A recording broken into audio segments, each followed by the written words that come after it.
It was supposed to be a peaceful summer. Clara had spent most of her life in the city, traffic, neon lights, and the comforting hum of people always nearby, but after her mother's death, she needed silence. Her therapist suggested a change of scenery. That's when she remembered the old summer cottage in the village of Zareki. Her grandparents had owned it, and it had sat abandoned since their deaths 15 years ago. The place was overgrown and half forgotten.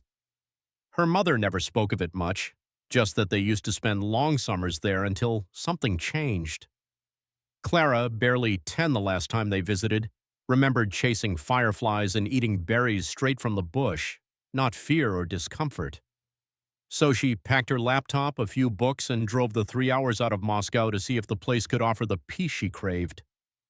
The house was as she remembered, wooden walls graying with age, crooked porch steps, and a sagging roof like a hat too large for the building beneath. The garden had grown wild, lilacs tangled with nettles, and apple trees leaned at odd angles like drunks frozen mid-stumble. Still, there was beauty in the decay. She got to work cleaning. The interior smelled of dust, old pine, and something vaguely metallic like rust. The power still worked, surprisingly. There was no Wi-Fi, but she welcomed the disconnection. For the first time in months, she felt like she could breathe. That night, she slept like the dead, until a noise woke her, a tapping, soft, deliberate. She sat up in the old iron-framed bed, heart thumping. The room was dark, save for the faint light of the moon through the lace curtain. The tapping came again, not at the door, at the window. She crept out of bed and approached. The window looked out over the garden. At first she saw nothing, then movement. A figure standing by the old stone well near the back fence. A tall woman in a long white dress, unmoving, her face shadowed by the overgrown branches of a crabapple tree. Clara blinked. The figure was gone. She chalked it up to her imagination, grief, stress, rural paranoia. She returned to bed, convincing herself she had simply seen the moonlight catching on a branch. But the next night, the tapping returned, 3 slow knocks on the glass. This time, she didn't go to the window. She just lay in bed, covers pulled to her chin, eyes wide open. By morning, she found muddy footprints on the porch, barefoot, human. No one should have been able to get through the gate. It had been chained and padlocked since her arrival. She checked the garden. The chain was still there. That afternoon, she decided to call someone, anyone, but her phone had no signal. The nearest neighbor was a 20-minute walk through thick woods, and the idea of leaving the house felt somehow wrong. She explored the attic instead, trying to distract herself. There, beneath an old trunk, she found a box of photographs, faded Polaroids of her mother as a child, playing in the garden. And in nearly every photo, just barely visible at the edge, was the same woman, pale, tall, watching from behind a tree or standing near the well. Clara stared at them for a long time. That night, she didn't sleep. At exactly 2:14 a.m., the power went out. Silence pressed in like a weight. Then the tapping began. This time it was not at the window.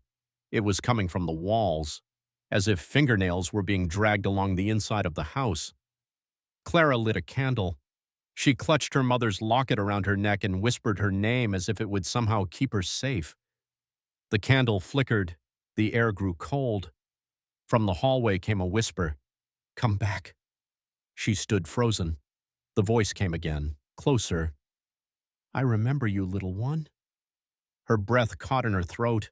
The door to her room creaked open, not fast, slowly, like something was savoring the moment. Clara grabbed her phone, turned on the flashlight, and screamed. Standing in the hallway was the woman from the photographs.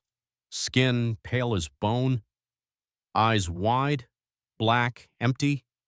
Her mouth stretched in a grotesque smile that reached her cheeks. "You left me in the well." Clara slammed the door and shoved the dresser in front of it.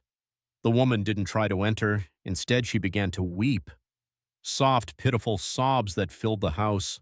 They didn't stop until dawn. When Clara emerged, the hallway was empty, but at the base of the attic stairs lay a single item, a child's shoe. Clara had no siblings, no cousins. But the shoe, it was hers. She recognized the little red bow, the scuffed heel. It had vanished the last summer she ever spent here. She couldn't explain it. She remembered crying for that shoe. Her mother searching the whole garden, saying she'd probably dropped it in the woods, but it had never been found, not until now. Clara started to recall more, fragments rising from the swamp of childhood memory, dark water, the smell of moss, a hand reaching for hers from the edge of the well.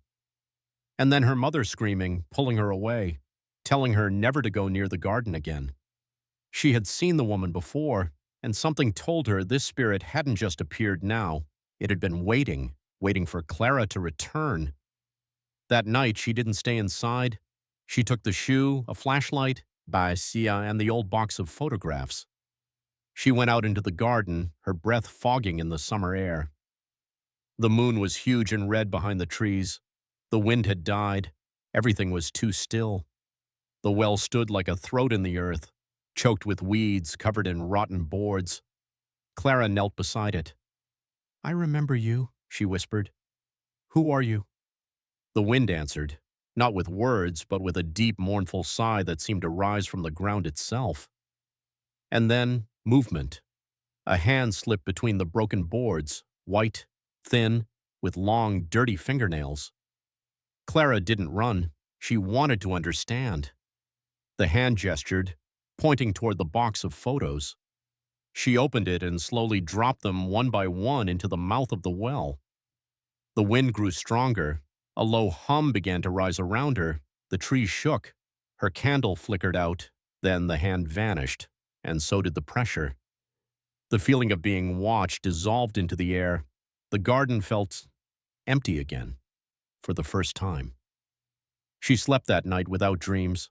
In the morning, she went to the well again. The boards had been replaced, new wood, sturdy, nailed shut. But she hadn't done it. The box of photos was gone. Only one Polaroid remained, stuck beneath a rock by the porch. It showed her mother, smiling and holding Clara as a baby. There was no pale woman in the background. She left the next day. She never returned to the cottage, never needed to. Her mind cleared. The dream stopped. She started painting again. The therapist called it grief closure. But Clara knew better. The garden had given something back, and taken something it had been promised long ago.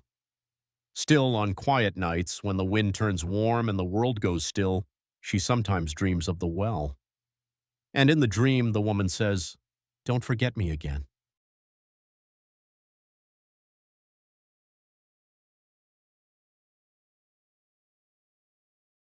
Sasha didn't believe in ghosts. She believed in city life, stable Wi-Fi, and the dull comfort of routine. But when her boyfriend dumped her, her best friend moved abroad, and her job offered remote work for the summer, she found herself needing space, cheap space. Her uncle, who rarely talked to the family, offered her a key to his old dacha. "It's been empty for years," he said, "but it's quiet, forest all around, you'll like it." That was a lie. The house sat at the end of a forgotten road, crooked and tired. Trees leaned in too close.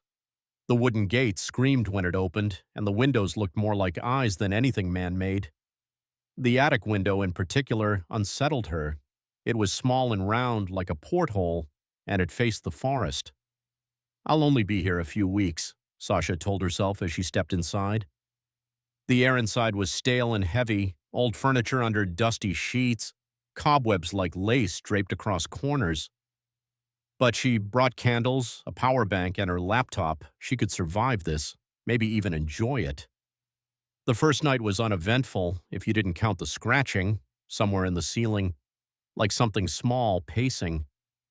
"Squirrels," she muttered. "Maybe rats." But in the morning, she found no droppings, no damage, just a trail of dust disturbed from the attic door to the round window.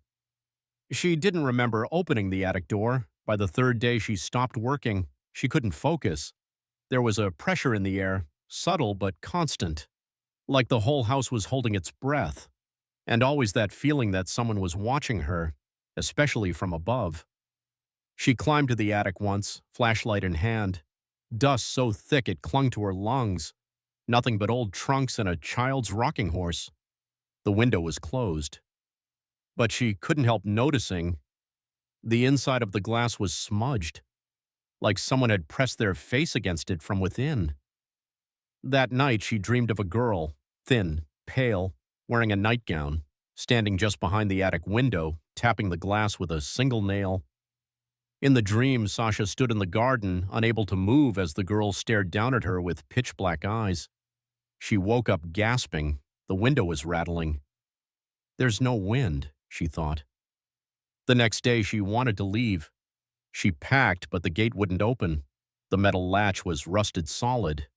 It had moved freely before, no signal on her phone. Her laptop wouldn't turn on. Even her watch had stopped. She tried to calm down, walked the garden. But something kept drawing her gaze upward, the attic window. There was a silhouette behind it now, a girl's shape. She ran inside and locked the bedroom door. The house creaked, groaned. Something moved in the walls. Tapping. Slow and rhythmic. Like someone dragging fingers through the beams. That night she heard footsteps. Coming from the attic. Descending the stairs. She hid under the bed like a child. Didn't breathe. The footsteps stopped just outside the bedroom, then a knock, not on the door, from beneath the bed. She couldn't move, couldn't scream.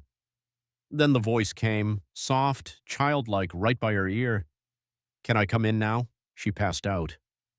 In the morning, she woke on the floor. The bedroom door was open, her suitcase unpacked, her clothes folded, and on the mirror, written in the fog of her breath, were the words, "Thank you for staying." She tried to leave again. The gate was open this time. She ran. She didn't even take her things. She called her uncle from the nearest town, screaming at him through tears. He was quiet for a moment. Then he said, "You saw her, didn't you?" Sasha couldn't answer. "She used to be my sister," he said. "She died in that attic, long ago, but she never left." He hung up. Sasha never went back. But sometimes when she walks past a window at night, she catches a reflection, a pale face, black eyes, smiling from behind the glass. 2 weeks later, Sasha received a letter. No stamp, no return address, just her name, written in shaky handwriting on an old yellowed envelope. Inside was a photograph, black and white, a family portrait taken in front of the dacha decades ago. She recognized her uncle, much younger, her grandparents, and standing slightly apart, a girl, thin, pale, in a nightgown. The attic window was visible behind them. In the glass, a second face, a perfect copy of the girl. Sasha dropped the photo, but it felt warm in her hands, like it had just been taken. That night, her dreams returned. But they weren't dreams anymore. She wasn't just seeing the girl. She was in the attic, standing barefoot in the dust. The rocking horse creaked behind her. She turned to see it moving, and in the mirror at the far end of the attic, her reflection blinked at her out of sync. A voice whispered, "Now we share it." She woke up in her apartment. The mirror across the room was cracked. Her feet were covered in dust. A month passed. Sasha stopped going outside. She taped the window shut, slept with the lights on, burned sage, salted every doorway. Nothing helped. Every night she heard it. The creak of attic steps, the knock under the bed, the breath on her neck, and always, always that whisper, "Thank you for letting me out." Now, Sasha doesn't look into mirrors, doesn't answer the knock, doesn't sleep much. But some nights, when exhaustion wins, she dreams of the attic, and when she does, she's not herself. She's the girl. She's behind the window, watching, waiting, and tapping, ever so gently, for someone to let her in. Title: Ashes Beneath the Floor. The fire happened 10 years ago. An entire dacha burned to the ground in the dead of night. No witnesses, no survivors. Locals said the owners had been strange, a family of 5 that kept to themselves. The children never went to school. The mother never spoke. And the father, well, People heard things from the woods at night, screaming, singing. When the fire was done, nothing remained but a blackened frame and a half-buried root cellar that survived the heat. After that, no one bought the land. Not even squatters came. Even animals avoided it. Everyone just called it the Hollow Lot and moved on. Everyone except Misha. He was 26, broke and desperate. When his distant cousin offered him the ruined property for free, just to keep it in the family, he took it. "You can build a new place there," they said. "Start fresh." He figured it would be quiet, cheap, and perfect for writing the horror novel he'd been putting off for 5 years. He brought a tent and tools, set up camp right on the charred foundation. The first night was peaceful, cold but peaceful. The second night he heard voices. Not clearly, just murmurs under the wind.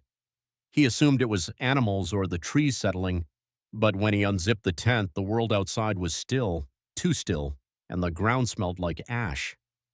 By day 3, he found something in the remains, a doll's head, blackened and cracked, buried in the dirt beneath what had been the living room. He turned it over and found something etched into the back, a name, Vika. He kept it on a stump beside his tent, thinking it might spark an idea for his story. That night, the voices returned, louder, children laughing, then screaming, then silence, and then footsteps, light and fast, circling the tent. He held his breath, listened. No animals made sounds like that. He wanted to peek out, but something told him not to. When he woke in the morning, the doll was gone. In its place was a new item, a burnt photograph. It showed a family of 5 standing in front of the dacha. Their faces had been scratched out, except the girl in the center. She looked about 8, and she looked exactly like the doll. He packed his things, decided to leave. But when he tried to start his car, the battery was dead. His phone? Dead. Every device, black screen, as if the fire had eaten the energy out of everything around it. He walked to the nearest house, half a kilometer through the woods. An old woman answered the door. She took one look at him and said, "You shouldn't have disturbed the ashes." Misha explained. She shook her head. "They weren't killed by fire. The fire was their escape. You're camping on a grave." She wouldn't say more. That night, he returned to the lot. His tent had been torn open, slashed down the middle, but nothing was missing except his notebook, the one with all his story drafts. In its place was a page written in shaky handwriting, "Tell our story." He stayed. He couldn't explain why, but the idea of leaving suddenly made his stomach twist, like something would follow him if he did. So he started writing. Every night, more pages appeared in the ashes, burnt fragments of journals, letters, childlike scrawls that made no sense, names and dates and drawings of figures with hollow faces, and dreams so vivid he woke screaming. He saw the girl, Vika, locked in the root cellar, crying, her father pouring gasoline across the floor above, the mother begging him to stop, flames, smoke, silence. He wrote everything. And the more he wrote, the more the air changed, lighter, warmer, the voices quieter. He thought maybe they just wanted to be remembered, until the 6th night. He found a handprint on his chest when he woke up, ashy, small, child-sized, and a new message in the dirt beside his bedroll, "Not done."